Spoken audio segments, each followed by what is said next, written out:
welcome to my channel. My name is Sammy and today I'm going to do a unboxing and first impressions slash kind of a short review of the new shoes I got, the New Balance 530s. So I'll put chapters below for different sections if you want to know where I bought it from or how sizing works, or you want to see the looks that I styled this with.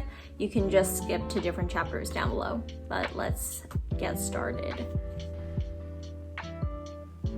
This is the shoe that I got, and these are the New Balance 530 in white, silver, navy. So I've had one style of New Balance shoes in the past. I think it's the 574, I believe, but I haven't worn them in like 10 years. So this is my first New Balance shoe since then. Got it in this very classic dad shoe color. I got it from StockX, which is actually my first time buying sneakers resale. All my sneakers that I've ever bought, I bought just from the store. These were brand new. I didn't buy them used, but I did buy them from StockX. I didn't do that much research necessarily. I kind of just saw them online and saw that they were a decent price. I just went ahead and got it. I don't know about different various websites, but on StockX you can bid for a shoe at a certain price, or you can just buy it and get it right away.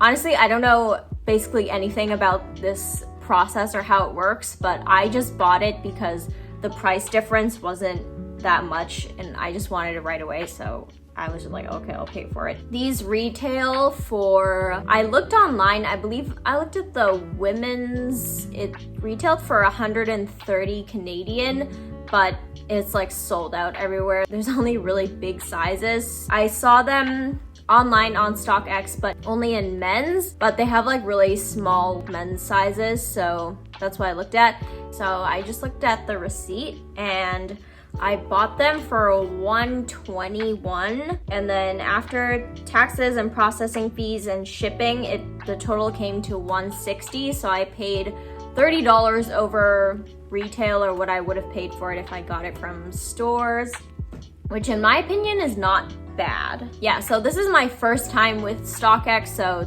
I'm just gonna tell you what my personal experience this time was. I don't know how long like authentication usually takes, but it was really fast and they pretty much just shipped it the next day or something. It was shipped from Hong Kong and it arrived within 4 days. I was really surprised that it arrived in half a week. It was shipped by DHL and I got a notification on my phone saying that there was a delivery that was attempted, but no one was home, which I was home and I'm pretty sure no one rang the doorbell or knocked or anything, so I thought that was kind of weird. They also didn't leave any notice in front of my door, so I was like, okay, like what am I supposed to do with this then? So that day I ended up visiting the DHL place. It was pretty easy. I guess it could be annoying if you don't actually want to go pick it up, but it's not that far for me. Overall, I had a good experience, and I don't think I know enough to say if I would recommend buying from StockX, but for me, this was a good purchase experience.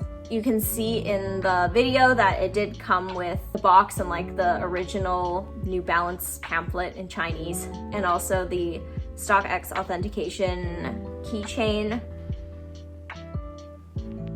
Okay, next, sizing. So I did look up the New Balance shoe chart since this is a men's size shoe, which obviously I don't usually buy.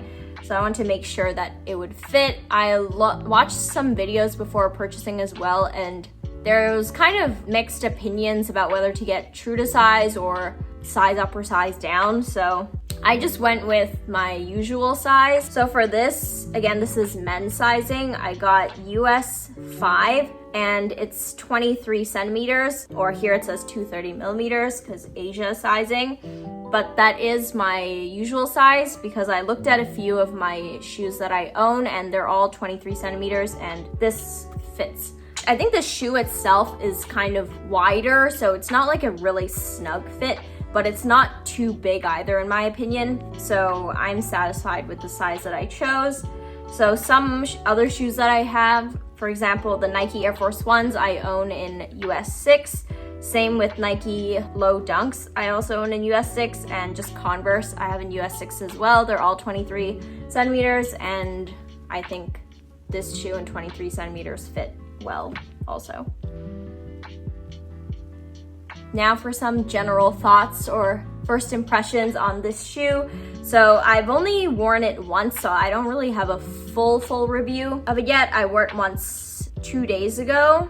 It's very lightweight. It's definitely one of my lightest shoes, and it's also very comfortable. It's like comfortable in a different way. I guess it is supposed to be more of like a running shoe or something. I don't really know actually. The sole is comfortable in a different way than, for example, my Air Force Ones. It just feels different, but it's very nice, and I feel like I could walk around all day in them, no problem. They are very roomy. I think it's nice because I can just slip them on. I don't have to always take the shoelace off because I'm lazy. I think if I were to say a downside, it's due to the color, like it being white, and also the material, like it's all mesh. It's a lot of mesh and stuff. It wouldn't be the best to wear depending on the weather. Like I would only wear this when it's nice out, which I live in Vancouver, so it's gonna start raining a lot soon, sadly.